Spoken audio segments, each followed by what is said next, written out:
There is a person in your life who does not look at you the way others do. Where many see your strength, your independence, your composed exterior, this person sees the subtle tremor beneath it. They notice the pauses in your voice when you speak about the past. They sense the careful way you choose your words, as if revealing too much might reopen something fragile within you. And instead of being intimidated by that fragility, they are drawn toward it with a seriousness that surprises even them. This person hopes to marry you, not because they are intoxicated by fantasy, not because they are chasing the comfort of companionship, and not because they are afraid of being alone. They hope to marry you because somewhere deep inside them an ancient instinct has awakened, the instinct to protect, to stand guard at the gates of your sorrow, to become a steady presence in the storms you have endured alone for far too long. They have watched you carry burdens with quiet dignity. They have seen how you learned to smile when you wanted to retreat. They have observed how you became your own source of reassurance when no one else stepped forward. And something within them whispers that love is not merely about sharing laughter or building dreams. It is about entering another person's darkness without fear. What draws them to you is not perfection. It is the humanity in you. The cracks, moments when your eyes reveal exhaustion, the strength you forged out of necessity. They do not want to erase your past, nor do they see you as broken. They see you as someone who has survived, and survival, in their eyes, is sacred. Marriage for them is not a social milestone. It is a spiritual vow.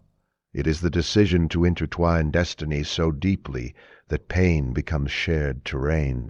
Do not imagine a life where you are spared every difficulty. They imagine a life where difficulty never isolates you. Again, where the weight of the world is redistributed across two souls instead of crushing one. They sense that you have grown accustomed to self-reliance, that you have built walls not out of arrogance, but out of necessity. They do not wish to tear those walls down violently. They hope to stand patiently at the door until you invite them inside, because they understand that real union cannot be forced. It must be chosen. In quiet moments, they imagine what it would mean to wake beside you, not just as a lover, but as a witness to your healing, to be present when old fears resurfaces, to hold your hand when memories ache, to listen when words fail you. Their desire to marry you is rooted in something deeper than romance. It is rooted in responsibility, the kind that does not feel heavy, but meaningful. Believe that love is transformative, not because it erases a suffering, but because it changes how suffering is experienced. Alone, pain can distort perception. It can convince you that you are unworthy, unlovable, or destined to repeat old patterns. But shared, pain begins to soften. It loses its power to isolate. This person has likely known their own wounds, understand what it means to feel misunderstood. They recognize the loneliness that can exist even in crowded rooms, and perhaps this is why they feel such resonance with you. Your pain speaks a language they recognize. It does not frighten them because they have walked through similar terrain. To them, marrying you is not an act of rescue. It is an act of partnership. They do not see themselves as a savior descending to fix what is broken. See themselves as a companion choosing to walk beside you through the valleys as well as the peaks. They respect your strength too much to diminish it by portraying you as helpless. They cannot ignore the deep longing inside them to protect your heart from further harm. They imagine shielding you from disappointments. Imagine being the person you turn to before anxiety takes hold. They imagine becoming the safe place where you no longer have to pretend. There is something profoundly intimate about wanting to take someone's pain away.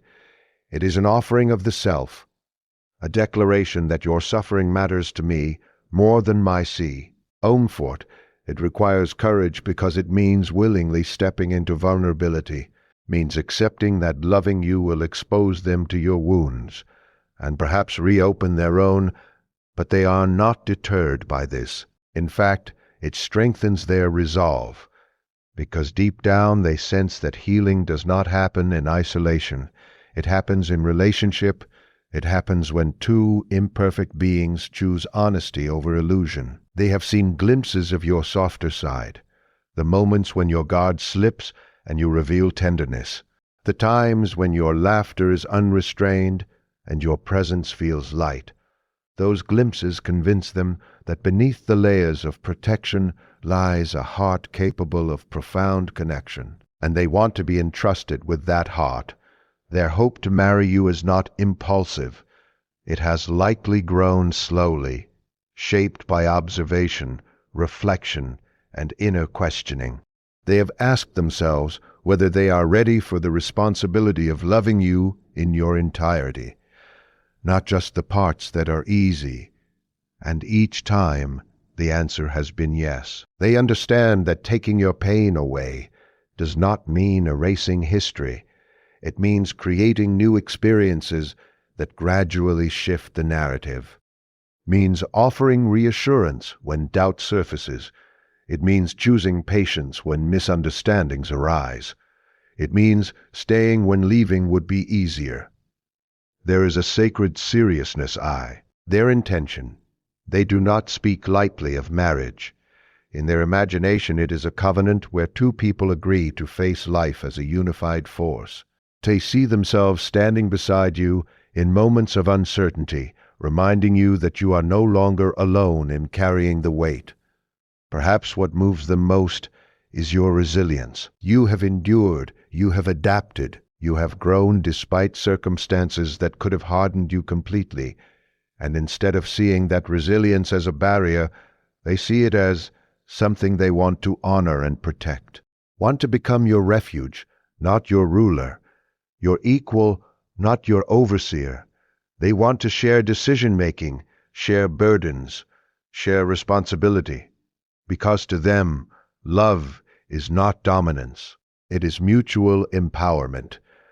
There may be times when you doubt their capacity to hold your pain. You may question whether anyone truly understands the depth of what you have experienced, but they are willing to learn, willing to listen without defensiveness, willing to sit in silence when words are insufficient. Their hope to marry you is in many ways a hope to grow alongside you. They do not imagine themselves as complete, and you as unfinished. They see both of you as evolving beings who can support each other's transformation. Your pain does not repel them. It invites them into deeper compassion. They believe that when two people commit to facing suffering together, something extraordinary happens. Fear diminishes. Trust expands. The nervous system begins to relax. And slowly, what once felt unbearable becomes manageable. They are not naive about the challenges of union.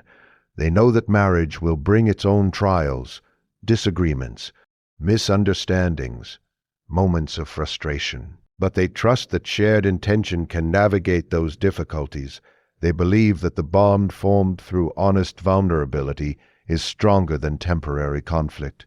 When they imagine a future with you, they do not see constant perfection.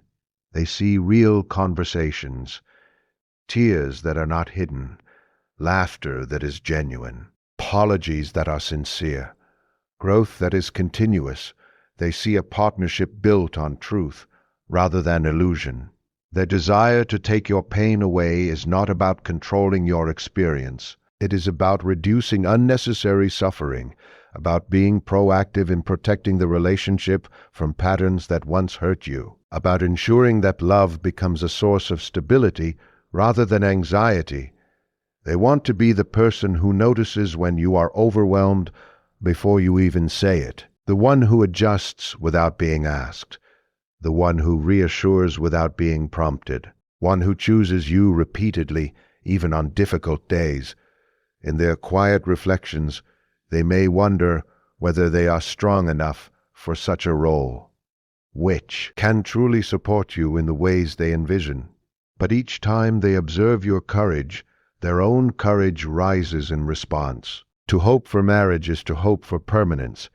It is to declare that what you feel is not temporary fascination, but enduring commitment. They are not seeking a chapter, they are seeking a lifetime. And perhaps the most powerful truth is this: they do not want to take your pain away because it inconveniences them, want to take it away because they love the person you are beneath it. They see your potential for joy, for freedom, for deeper connection, and they want to help create the conditions where that potential can flourish. They hope to marry you so that when old wounds resurface, you have someone who knows the story, someone who understands the context, someone who does not minimize your experience, someone who remains steady when you feel shaken. They envision a life where your burdens are halved and your joys are doubled, where vulnerability is met with warmth, where silence is comfortable rather than tense, where home is not just a place, but a presence. This person hopes to marry you so they can take your pain away, not by denying it, not by overpowering it, but by standing beside you until it gradually loses its hold, by loving you so consistently that your nervous system relearns safety, by choosing you in moments when you feel least worthy of being chosen, by intertwining their life with yours in such a way that loneliness becomes a distant memory and your once solitary struggles become shared stories held gently between two hearts willing to carry what once felt impossible alone.